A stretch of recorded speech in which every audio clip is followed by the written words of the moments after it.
Hello friends, welcome once again our YouTube channel doctor Bhushan's biology. आज हम doctor Bhushan's biology में सीखने वाले हैं सेल साइकिल और सेल डिवीजन, जो कि चैप्टर है 11 का cell cycle and cell division. अभी ये एनसीईआरटी बेस जो भी नीट के लिए स्टडी होता है उस हिसाब से हम पढ़ने वाले हैं। यहाँ पे कंसेप्ट भी क्लियर करवाएंगे आपकी, और बाद में एनसीईआरटी में जो जो लाइंस है उसके बारे में भी हम सोचेंगे, वो लाइंस का मीनिंग क्या होता है हिंदी में समझ लेंगे। अभी सबसे पहले ये चैप्टर आता है यूनिट नंबर 3 में। यूनिट नंबर 3 जो भी है एनसीईआरटी का, अगर आप बुक देखते हो यूनिट नंबर 3 जो भी होगा उसमें ये चैप्टर आएगा। तो उसमें चैप्टर नंबर 8 है, चैप्टर नंबर 9 है और चैप्टर नंबर 10 है। तो चैप्टर नंबर 8 जो है ये बताता है cell the unit of life के बारे में, cell the unit of life. Chapter number 9 बताता है बायोमोलिक्यूल्स के बारे में, जो कि चैप्टर नंबर 9 है। और चैप्टर नंबर 10 है सेल डिवीजन, जो भी सेल साइकिल और सेल डिवीजन आएगा ये आएगा पूरा एनसीईआरटी के बेस के हिसाब से। ओके, एनसीईआरटी हम जो भी कहेंगे उसके हिसाब से ये आएंगे। वो बुक अगर आप देखते हो तो चैप्टर नंबर 10 जो भी है उसके बारे में यहाँ पे बताया गया है। अभी ये जो भी चैप्टर है सेल साइकिल सेल डिवीजन, इसमें जो भी रेफरेंस है इसका लिया गया है सेल का। तो सेल क्या है अभी हमें पता है, basics. Cell is basic structural, जिसको हम कहेंगे स्ट्रक्चरल एंड, या बेसिक को एक और भी वर्ड मिलता है फंडामेंटल। तो structural and functional unit of living organism, living organism. तो सेल साइकिल सेल डिवीजन हमें अगर समझना है तो सबसे पहले हमें यह समझना जरूरी है सेल किसे कहेंगे। तो सेल जो भी है हमें पता है अभी यहाँ पे एक बेसिक स्ट्रक्चर, जिसे एक स्पेसिफिक स्ट्रक्चर होगा। बेसिक मींस फंडामेंटल है, जिसके सिवा कुछ हो ही नहीं सकता, उसको हम कहेंगे बेसिक। स्ट्रक्चर मींस एक स्पेसिफिक स्ट्रक्चर है। फंक्शनल मींस उसका एक स्पेसिफिक फंक्शन है। तो क्या है, लिविंग ऑर्गेनिज्म का ये सबसे इंपॉर्टेंट यूनिट है। क्यों हम कहते हैं, क्योंकि सेल अगर ग्रुपिंग होता है तो टिश्यूज फॉर्म होंगे, टिश्यू का ग्रुपिंग अगर होता है तो ऑर्गन्स फॉर्म होंगे, ऑर्गन का अगर ग्रुपिंग होता है हमें पता है ऑर्गन सिस्टम, उसके बाद एक इंडिविजुअल या फिर ऑर्गेनिज्म वहां पे फॉर्म हो जाता है। तो सबसे पहले जो भी है तो बेसिक है सेल। अभी हम डिटेल में डिस्कस करेंगे सेल साइकिल या फिर सेल डिवीजन किसे कहेंगे। ये बेसिक हमें पता होना जरूरी है। एनसीईआरटी का जो बुक है उसमें चैप्टर नंबर 10 दिया हुआ है, जो कि बताता है cell cycle and cell division के बारे में। अभी देखिएगा, यहां से एक बात आपको समझ लेनी है। अगर चैप्टर है तो चैप्टर का जो भी टाइटल है, सेल अभी हमने देखा, इट इज अ बेसिक और fundamental structural and functional unit of living organism. उसके बाद साइकिल, आप हम जब भी साइकिल के बारे में सोचते हैं, देखिएगा ये साइकिल जो भी टायर होता है हमें याद आता है, जो कि राउंड होता है। तो ये साइकिल भी, सेल की भी साइकिल ऐसे ही चलती है, तो वो भी हम देखने वाले हैं। डिवीजन, डिवीजन मतलब एक से एक अगर है तो उससे दो फॉर्म होना, सिंगल से अगर एक डबल होती है तो हम इसे कहेंगे डिवीजन। सिंपल है, तो यहां से सेल एक से अगर दो होती है तो हम उसे कहेंगे सेल डिवीजन। तो चलो, ये सिंपल हमारा जो भी टाइटल है उसका मीनिंग यहाँ पे हमें समझ में आ गया है। दूसरा पॉइंट, अभी हम कहते हैं जो भी मल्टी सेलुलर ऑर्गेनिज्म होता है, एक सेंटेंस यहाँ पे लिखता हूं, समझ में आएगा, देखिएगा। Life of all multi cellular organism, जो भी मल्टी सेलुलर ऑर्गेनिज्म है उसकी लाइफ कहां से स्टार्ट होती है, स्टार्ट फ्रॉम, कहां से, सिंगल सेल, सिंगल सेल से स्टार्ट होती है। तो हमें पता है ये सिंगल सेल कौन सी होगी, तो ये सिंगल सेल होगी जाइगोट, जिसे हम कहते हैं जाइगोट। वो सिंगल सेल जो भी होते हैं उसे हम जाइगोट के नाम से जानते हैं।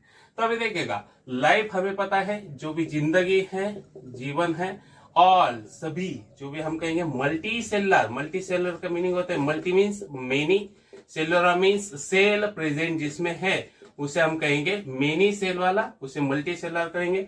ऑर्गेनिज्म, जैसे कि हम है एक ऑर्गेनिज्म, स्टार्ट होती है, शुरुआत जिस तरह से हो रही, कहां से, फ्रॉम, कहां से हो रही है, सिंगल सेल।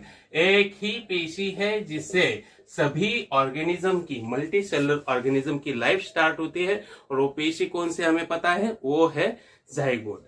अभी देखिएगा आगे हम क्या कहते हैं, अभी आप कहोगे सर ये एक सिंगल पीसीस है, यहाँ पे समझ लीजिएगा लाइफ मीन जिंदगी और मीन सभी मल्टी सेलर ऑर्गेनिज्म की लाइफ स्टार्ट होती है सिंगल सेल से। हमने अब तक ये देखा। अब ये सिंगल सेल से कैसे स्टार्ट होगी, तो ये जो भी सिंगल सेल है ये डिवाइड होती है, फिर से रीडिवाइड होती है। मतलब क्या होता है, सिंगल सेल, दूसरा पॉइंट आ गया देखिएगा, सिंगल सेल क्या हो रहा है, उसका डिवीजन हो रहा है।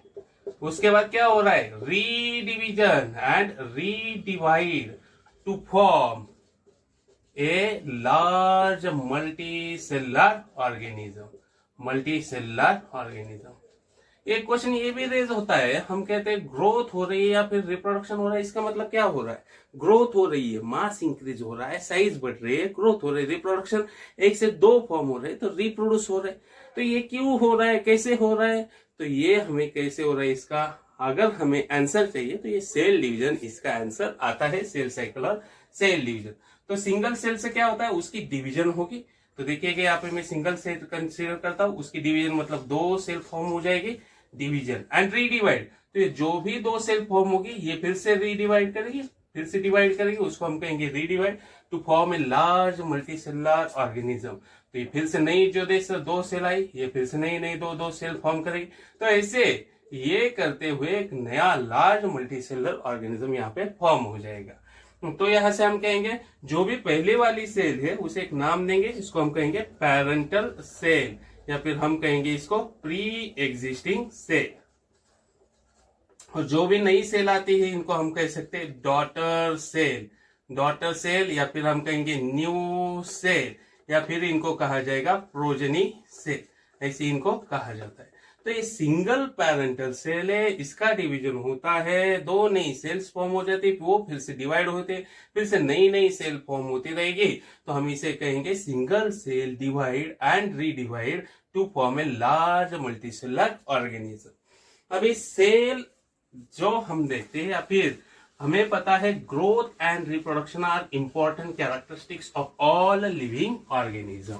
तो इंपॉर्टेंट कैरेक्टरिस्टिक्स है, ग्रोथ भी है, रिप्रोडक्शन है, और वो कैसे होते हैं, सेल साइकिल और सेल डिवीजन के माध्यम से होगी।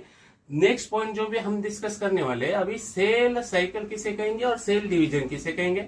सेल डिवीजन जैसे कि मैंने आपको कहा, एक सेल है, ये डिवाइड हो रहे हैं, मतलब इससे 2 सेल फॉर्म हो रहे, तो इसे हम कहेंगे पेरेंटल सेल, और ये जो नई फॉर्म हो रही है उसे हम कहेंगे डॉटर सेल, इसे हम कहेंगे डिवीजन।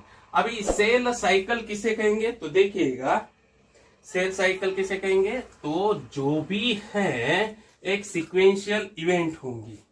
सीक्वेंशियल इवेंट कैसे होती है, किसमें होती है, ऑकर्स, कहां पे होगी, ऑकर्स थ्रू आउट, कहां पे, life of dividing cell, through the life of dividing cell.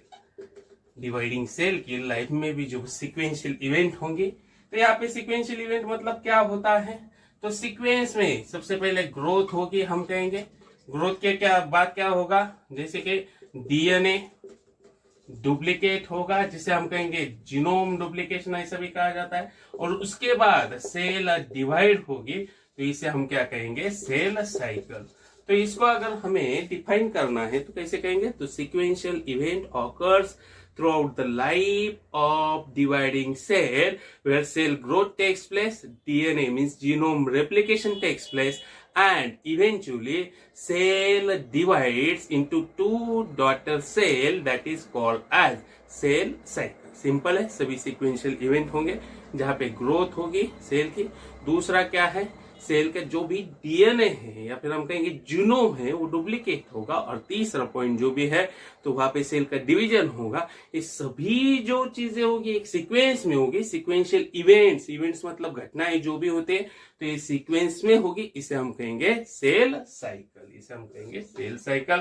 तो हमने ये मीनिंग ले लिया है, यहाँ पे मीनिंग हमने समझ लिया है, सेल साइकिल और सेल डिवीजन हम किसे कहेंगे। अभी नेक्स्ट टाइम हम फेजेस ऑफ सेल साइकिल, जो भी बहुत इजी पॉइंट है उसके बारे में सोचने वाले हैं। Thank you for your kind attention.